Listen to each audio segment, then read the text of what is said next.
KPK menangkap Wakil Menteri Ketenagakerjaan Immanuel Ebenezer. KPK mengungkapkan bahwa operasi tangkap tangan Wamenakar Noel terkait dengan pemerasan atas sejumlah perusahaan untuk pengurusan sertifikasi keselamatan dan kesehatan kerja atau K3.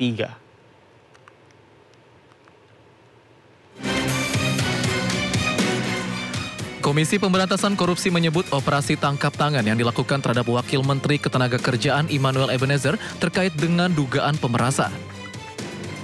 Wakil Ketua KPK Fitroh Roh Cahyanto menjelaskan penangkapan yang dilakukan tim penyidik terhadap Immanuel Ebenezer terkait dengan pemerasan atas sejumlah perusahaan untuk pengurusan sertifikasi keselamatan dan kesehatan kerja atau K3.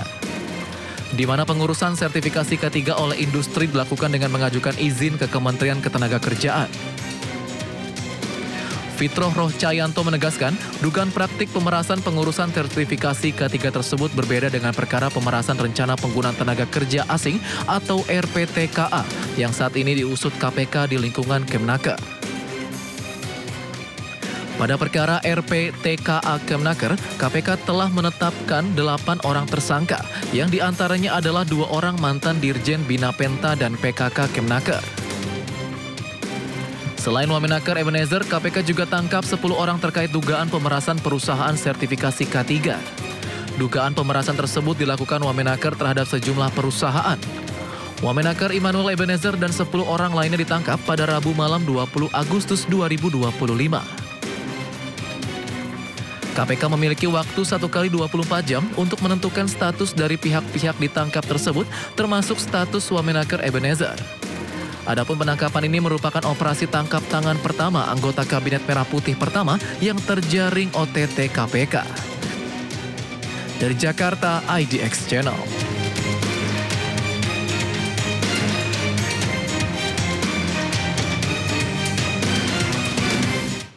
Usai operasi tangkap tangan yang dilakukan oleh KPK terhadap Wamenakar Immanuel Ebenezer, beredar video viral diduga Noel mengajak pihak-pihak tertentu membuat fakta integritas yang memberikan hukuman mati kepada pelaku korupsi.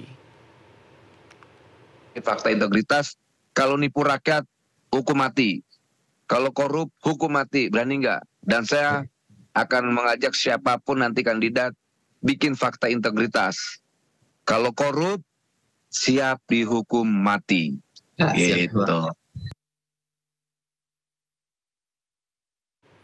Immanuel Ebenezer menjadi pejabat Kabinet Merah Putih pertama yang terjerat kasus korupsi. Dan berikut profil Wamenakar Immanuel Ebenezer, relawan Jokowi yang terjaring OTT KPK.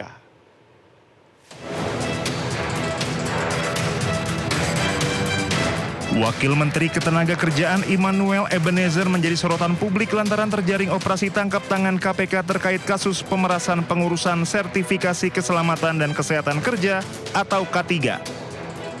Noel, sapaan Immanuel merupakan salah satu politikus dan juga aktivis. Sebelum menduduki jabatan saat ini, Noel meniti karir sebagai aktivis Gerakan Mahasiswa Reformasi 1998. Ia ikut pergerakan untuk menjatuhkan Orde Baru. Belasan tahun tak terdengar usai menurunkan Orde Baru, nama Noel kembali naik dalam Pilpres 2019. Pada 2019, Noel memimpin gerakan relawan dengan nama Jokowi Mania Nusantara, sebuah gerakan masyarakat yang sudah mendukung Jokowi sejak Pilpres 2014. Ia membawa Joman mendukung pasangan Jokowi Ma'ruf Amin di Pilpres 2019. Noel ikut serta dalam proses kampanye Prabowo Subianto saat dipasangkan dengan Gibran Rakabuming Raka dalam Pilpres 2024. Kemenangan Prabowo dalam Pilpres 2024 membuat Prabowo memberi amanah sebagai Wakil Menteri Ketenagakerjaan. Selain itu, Noel juga dipercaya sebagai Komisaris PT Pupuk Indonesia Persero hingga saat ini. Berdasarkan penelusuran LHKPN KPK, total harta kekayaan Noel mencapai 17,6 miliar rupiah. Harta tersebut dilaporkan ke KPK pada 17 Januari 2025. Kini Noel menjadi pejabat Kabinet Merah Putih pertama yang terjerat kasus korupsi. Presiden Prabowo menyayangkan Noel yang terkena OTT karena sudah berkali-kali diminta menjaga semangat pemberantasan korupsi. Tim Liputan Anyus melaporkan.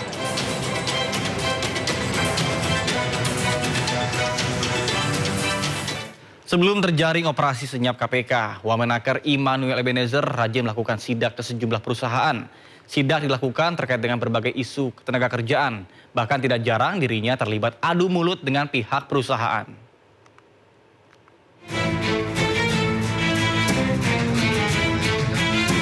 Usai dilantik sebagai Wakil Menteri Ketenagakerjaan oleh Presiden Prabowo Subianto, mantan aktivis 98 sekaligus relawan Jokowi, Immanuel Ebenezer, rajin melakukan sidak ke sejumlah perusahaan.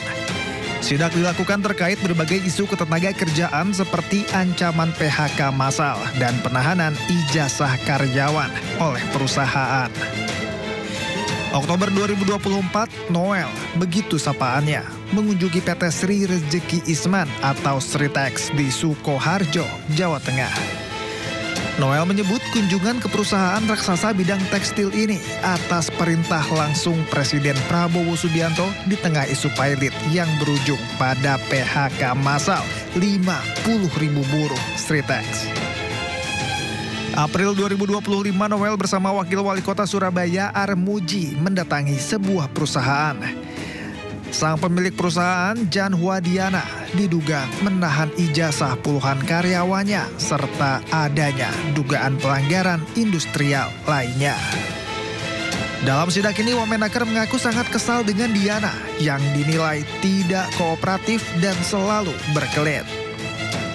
Kasus ini mencuat berkat video viral Armuji di media sosial yang terlibat cekcok dengan Diana saat membantu mengambilkan ijazah mantan karyawan perusahaan itu. Situasi memanas saat Diana justru mengatakan Sarmuji penipu dan melaporkan kasus ini ke Polda Jatim atas kasus pencemaran nama baik. Di bulan yang sama, Noel mendesak perusahaan Tour and Travel di Pekanbaru Riau agar mengembalikan ijazah 12 mantan karyawannya yang masih ditahan. Perintah ini disampaikan Noel saat sidak ke perusahaan tersebut. Perusahaan tersebut diduga menahan 12 ijazah mantan karyawannya. Noel marah lantaran perusahaan tersebut tidak kooperatif. Alasan perusahaan menahan ijazah adalah sebagai jaminan apabila ada barang perusahaan yang hilang. Sebulan kemudian, Noel sidak ke sebuah hotel di Depok, Jawa Barat, di mana ratusan pegawainya berunjuk rasa meminta pembayaran gaji dan THR yang belum diterima. Tak hanya itu, pegawai hotel juga mengecam tindakan pemecatan sepihak oleh pihak manajemen. Noel pun meminta pihak hotel segera menyelesaikan permasalahan ini. Pihak hotel saat itu berkilah. Hal ini merupakan buntut dari berkurangnya pemasukan hotel belakangan. Dalam OTT tersebut, petugas KPK menyita 22 kendaraan yang terdiri dari 15 kendaraan roda 4 dan 7 kendaraan roda 2, termasuk motor gede. Adapun ke-15 mobil, yakni 1 unit Jeep Cherokee, 1 unit Suzuki Jimny, 2 unit Hyundai Palisade, kemudian 1 unit Hyundai Stargazer, 1 unit Mitsubishi Pajero Sport, dan 2 unit Mitsubishi Expander. Kemudian ada juga 3 unit Honda CR-V, kemudian 1 unit Nissan GT-R, 1 unit Toyota Corolla Cross, 1 unit Toyota Hilux, serta 1 unit BMW 330i.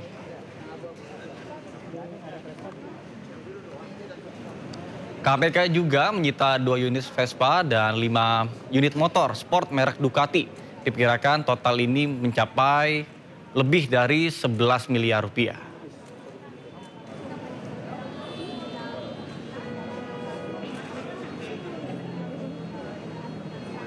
Saya Priyo.